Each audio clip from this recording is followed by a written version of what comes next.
நீங்கள் பார்த்து கொண்டிருப்பது நியூஸ் 21 செய்திகள். தமிழ்நாடு செய்திகளை உடனுக்குடன் தெரிந்து கொள்ள நியூஸ் 21 செய்திகளை பாருங்கள். டெல்டா மாவட்ட அதிகாரிகளை வேறு இடங்களுக்கு மாற்றக் கோரி முரத்தில் இருந்த நெல் மணிகளை காற்றில் தூற்றி 30க்கும் மேற்பட்ட விவசாயிகள் நூதன முறையில் ஆர்ப்பாட்டம் நடத்தியதால் பரபரப்பு.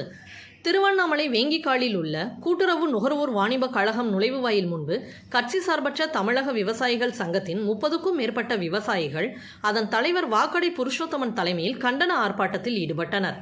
அப்போது முரத்தில் இருந்த நெல்மணிகளை காற்றில் தூற்றுவது போல் தூற்றி அதிகாரிகளுக்கும் தமிழக அரசுக்கும் திருவண்ணாமலை மாவட்ட நெல் உற்பத்தியாளர்களின் கோரிக்கைகளை நூதன முறையில் வெளிப்படுத்தினர்.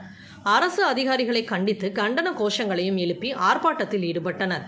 பின்னர் செய்தியாளர்களை சந்தித்த வாக்கடை புருஷோத்தமன் தெரிவிக்கையில், திருவண்ணாமலை மாவட்டம் நெல் உற்பத்தியில் 8 லட்சம் டன் செய்து தமிழகத்தில் முதலிடம் வகிக்கிறது. தற்போது 2025 மாவட்ட அளவில் சுமார் 40,000 டன் கீழாகவே நெல் கொள்முதல் செய்துள்ள நிலையில் டெல்டா மாவட்டங்களில் நெல் கொள்முதல் தேக்கமடையாமல் இருப்பதற்காக செய்யாறு போலூர் நவீன அரசியாலை கிடங்கில் சுமார் 30,000 டன் நெல் மூட்டைகள் கடந்த 8 மாத காலமாக முன்னரே சேமித்து வைத்த நிலையில் உள்ளூர் நெல் கொள்முதல் தேக்கம் ஏற்பட்டுள்ளது. உள்ளூர் நெல் கொள்முதலுக்கு சேமிக்க வழிவகை செய்யாமல் டெல்டா நெல் சேமிக்க உதவிய திருவண்ணாமலை கொள்முதல் அதிகாரிகள் மீது உரிய நடவடிக்கை எடுக்க வேண்டும்.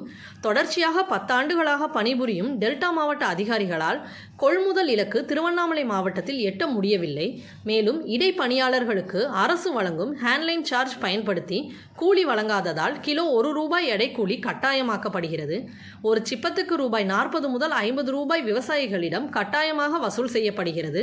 நடப்பு ஆண்டில் ஹேண்ட்லைன் சார் எந்தெந்த அடையாளங்கள் வங்கி கணக்கில் செலுத்தினார்கள் என்பதை மாவட்ட ஆட்சியர் ஆய்வு செய்து கொள்முதலை உடனடியாக திறக்க வேண்டும் என கட்சி சார்பற்ற தமிழக விவசாயிகள் சங்க தலைவர் புருஷோத்தமன் செய்தியாளர்களிடையே தெரிவித்தார்.